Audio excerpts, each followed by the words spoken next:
Dear viewers, welcome sa aking channel. Bago lumipat sa aming video, huwag kalimutang mag-subscribe sa aming channel, i-like at ibahagi ang aming video upang suportahan kami. Sina Engin Akyurek at Tuba Büyük Üstün, isa sa mga pinakasikat na mag-asawa sa Turkish television, ay nararanasan ng pinakamasaya at emosyonal na alaala ng kanilang buhay.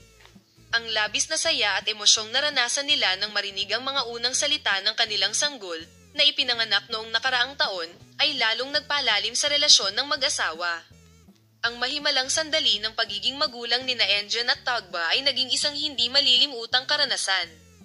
Tuwang-tuwa kaming makita ang aming sanggol na nagsimulang magsalita.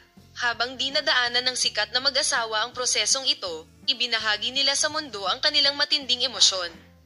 Ang mag-asawang Engin at Tugba, nasabik na naghihintay sa unang salita ng kanilang anak, sa wakas ay naranasan ang magandang sandali na ito. Ang unang salita ng sanggol ay ina. Sa mga sandaling iyon, hindi napigilan ni Tugba ang kanyang mga luha at labis na ipinagmamalaki at masaya si Engin. Lalong nadagdagan ang kanyang damdamin nang sabihin ni Engin ang pangalawang salita, ama.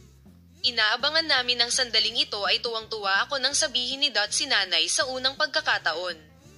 Tapos nung sinabi niyang tatay, bumagyo sa loob ko. Sinabi ni Engin na kapag naranasan mo ang mga ganitong sandali sa iyong buhay, mararamdaman mo kung gaano ka kaswerte, at sinabing nahirapan siyang ipahayag ang matinding emosyon na kanyang nararamdaman.